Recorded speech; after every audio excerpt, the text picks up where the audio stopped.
Life is Strange is proof that you can't fix everything even if you know the future. The second episode will test our resolve as we're tasked with shooting up the trash heap for the California Crips, stopping a skydiving enthusiast who forgot both her parachute and will to live, and most arduous of all, reverse the psychological damage caused by years of dummy issues. Let's go redeem a born-again crackhead and play Life is Strange on crack. I awakened the next day after a dream where I found that stick. Being a superhero is Shit stank, don't it? Ugh. Chloe's insults of her stepdad have experienced an evident devolution as stepdork really doesn't hit the same as... My chill-out zone, my stepfather makes sure of that. Mrs. Hoyda is still out sick. Wait, this is your schedule? You're present at school for 6 hours a day and one of those classes and that arduous workload is lunch?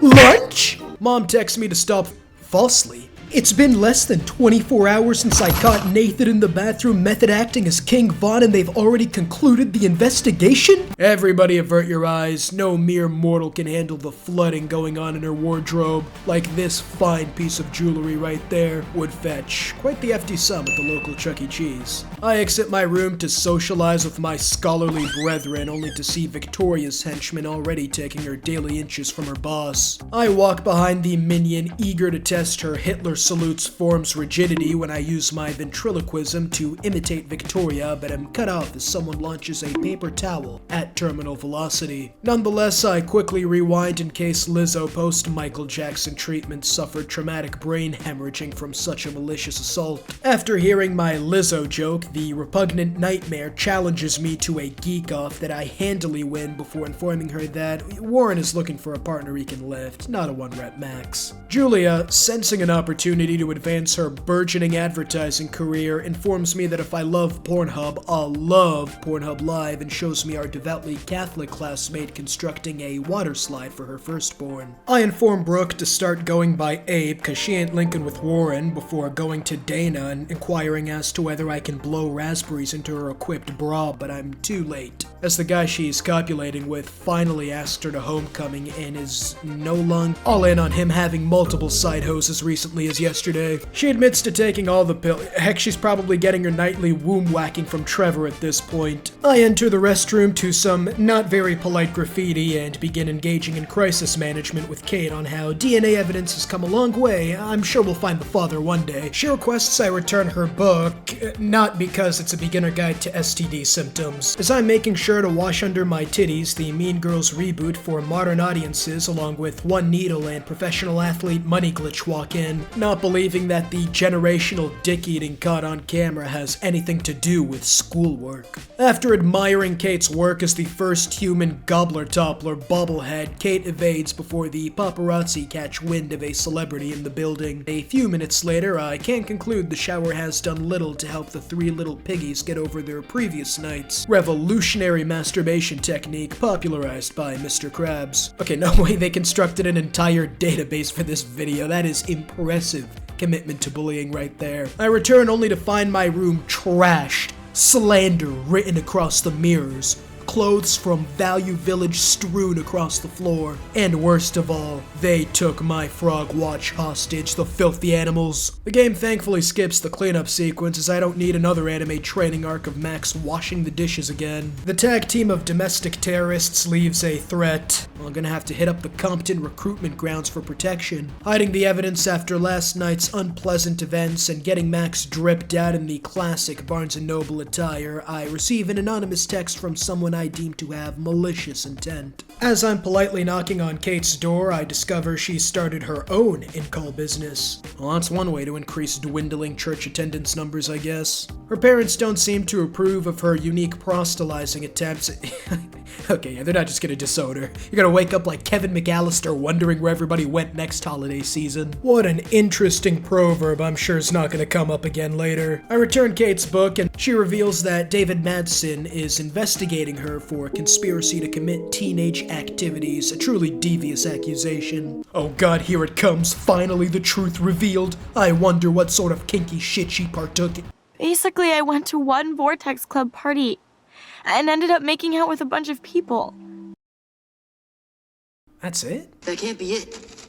Where's the rest of it? I mean, I'm sure due to her religious upbringing, this is her 9/11, no doubt. Gonna have to switch churches and everything, but that's the video being passed around like a Kardashian? She claims to have taken a sip of red wine, and when taking into account what Miss mentioned Mark Jefferson once and I can be used to clear out protesters said prior, it's safe to conclude that she was in fact drugged. After her incident, she took up Nathan Prescott's generous offer to take her to the hospital. Oh god, it's even worse than I could have possibly imagined. Nothing less than heroin in its most enriched form would get her to do something like that. Don't worry, Kate, you'll be on nothing but the finest crack from my own personal stores. After healing her, I also break out the button and grant her the powers of a TCLR subscriber. Look at how leaving a like and subscribing turned this baby-faced adult into the peak physical form. One look at the photo of his newfound master prestige genitalia causes the other side to tremble in fear.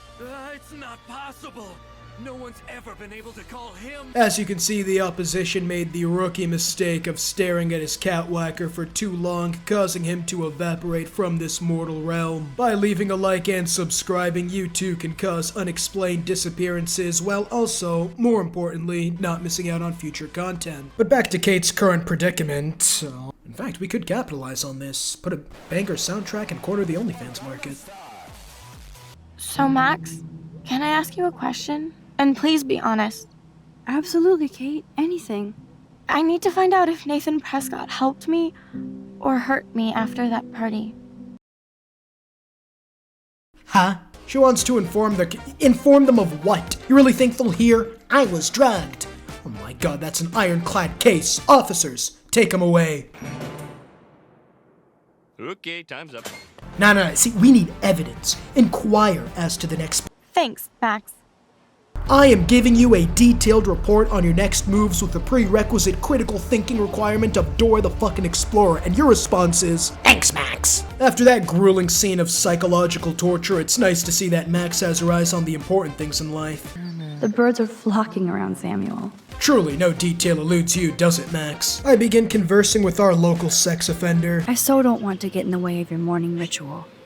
See you later. Of course you will. Give me a minute in his hard drives and I'll have this fucker belly dancing for his boyfriend in their shared prison cell. I attempt to divide and conquer Victoria's forces, which doesn't go so well, and just as I go to get... I would love it if my mom was mean or bossy instead of sick. Hark!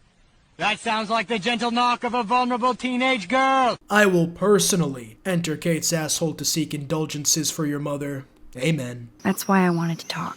I'm glad we did. Now, all that's left is to surgically remove Fiora's tongue from Victoria's asshole. Nathan sends his quote-unquote father. Well, might be believable if he didn't use a burner account while simultaneously revealing his full name, defeating the entire purpose of a burner.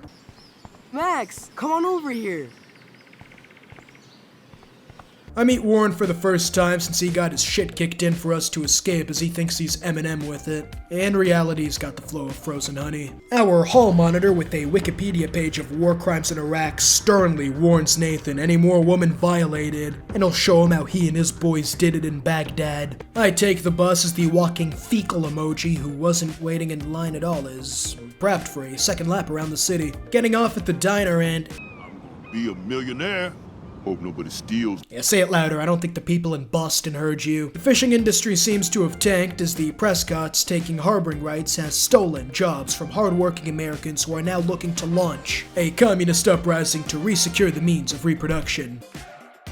You didn't mishear me, they want to Gaddafi the Prescotts. In the diner, this fucker seems upset his source of income is dried up. Skill issue. Better be saving some of those eggs for dinner, because by the looks of it, the next time you're getting paid is after wiping off the shame and viscous liquids from the 50-year-old divorcee behind the nearest 7-Eleven. Oh man, I bet that's the same gum from when I was here last.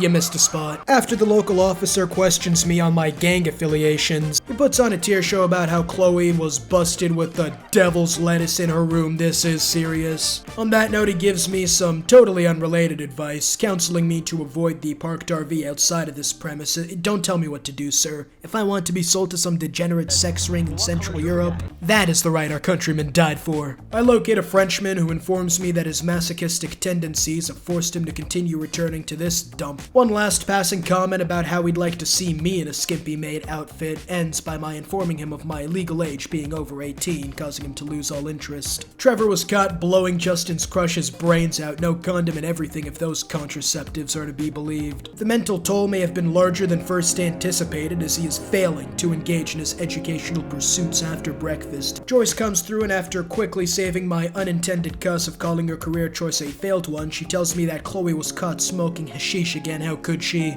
William, Chloe's father's, death was the beginning of the end for Chloe, falling into the rabbit hole of degeneracy, expulsion, running away, drugs, bad boys, tattoos, piercings, and worst of all, blue hair. My god, the horror. Truly a petrifying reality. Despite my insider information of how David set up a dogfight between the two without the dogs, she quickly counters with him being a soldier and how he truly cares at heart. Decent symbiosis incoming.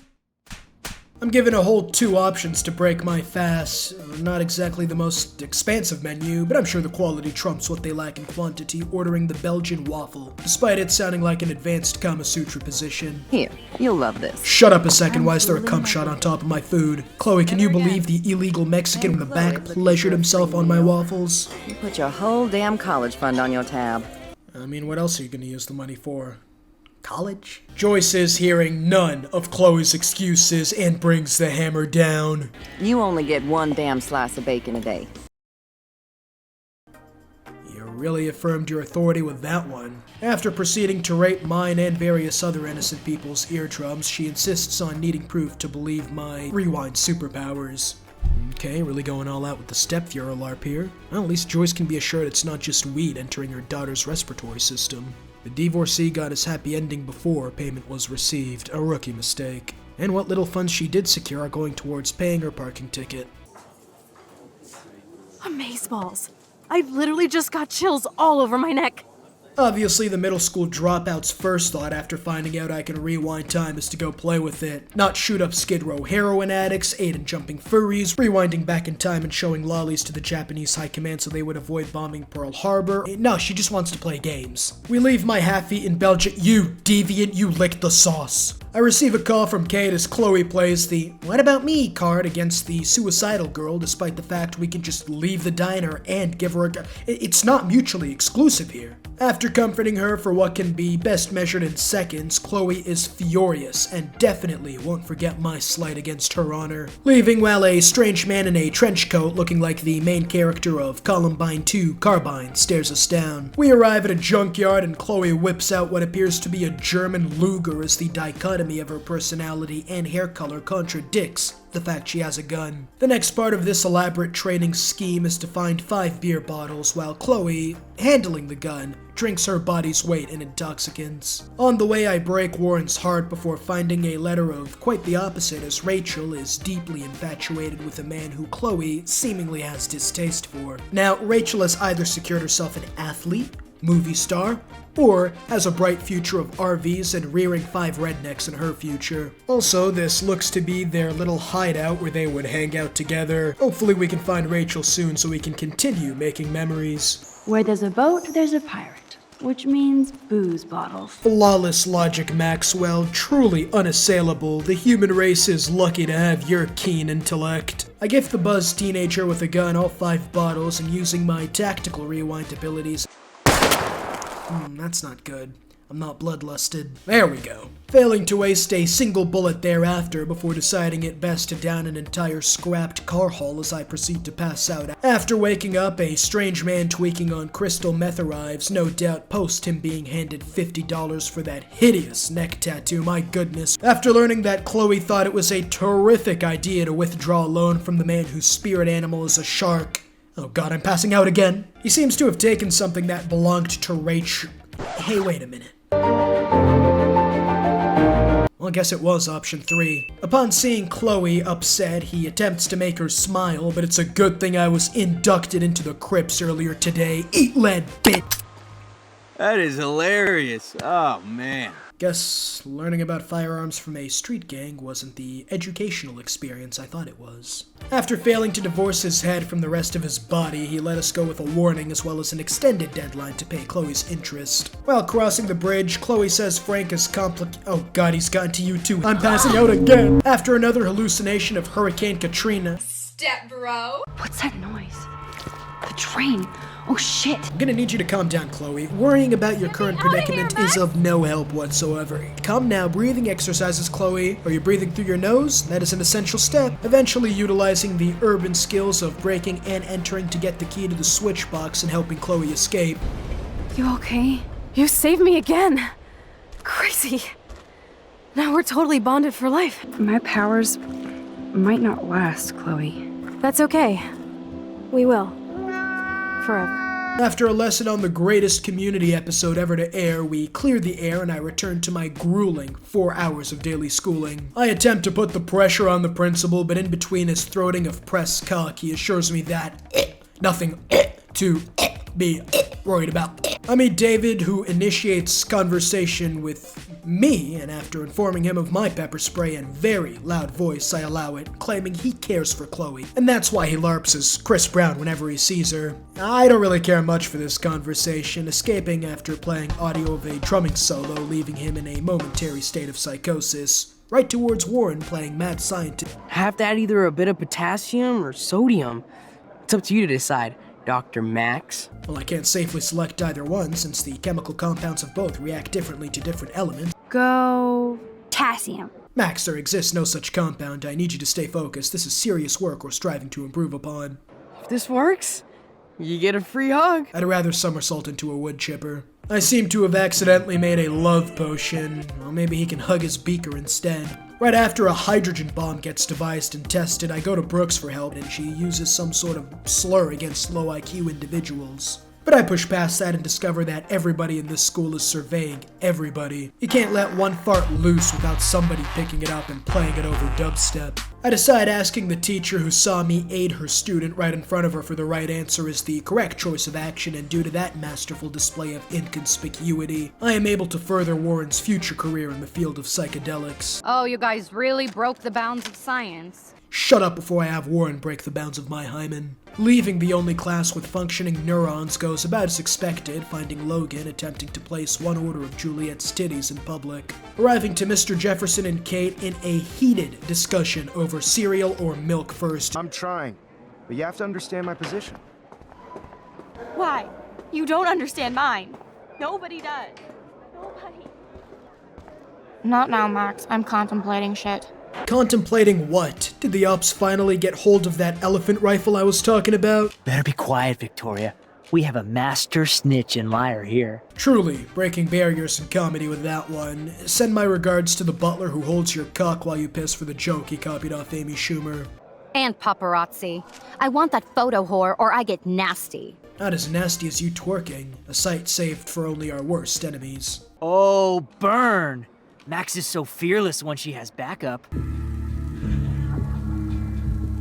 Yeah, no, I don't see anybody. No wonder he's pushing through his 1984 act. He's trying to make a Dropbox. After the bell rings and class starts. Anybody seen Kate Marsh?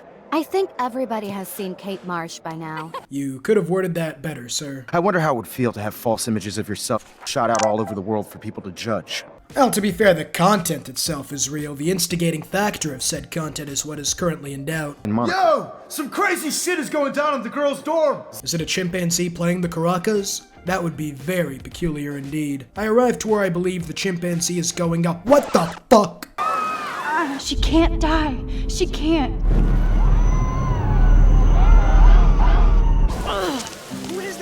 I regret playing cowboy with Chloe earlier. My flimsy energy stores have just enough juice to get a front row seat to Kate's last location on land where she had a pulse, but no more, as I'm locked into a persuasion check. I did feel better talking to you on the phone. I always feel like you really listen. Kate, please trust me. Oh, please. Now you want to help me? I believe the two personalities have set in. You told me to do nothing. I mean, you disregarded my advice and went to the police without evidence anyways. I kinda proved me right. Well, evidently I picked the wrong one as she blames me for not going with her to the police with no proof and retells a statement she found on a 13-year-old's Instagram caption. Not to worry, I still have one more option where I tell her we're in it together, finally breaking through, getting her to come down from that nope. I can literally grab her at this point. Max, if you spent half the amount of time shaking Way that you did shaking your relic camera, there would be an easy fix to our current predicament. God doesn't have big plans for you here. Nice try, Max. But God put me on this route. I really wish I remembered which proverb she sticky noted. I don't believe in justice, Max. I don't believe in anything anymore. No, Kate! Now, I'd just like to point out I hypothesized I could do this without searching up the answers online. Obviously, hypothesis was incorrect, but I didn't intentionally try to kill her. My bad. Next day, the principal calls on the war council as due to him being so far up Nathan's asshole he failed to see the signs leading to Kate's her unfortunate jump. He is in a desperate need of a scapegoat. We need to find out why Kate Marsh would be driven to such desperate action. No, he's kidding, right? I take my duties seriously.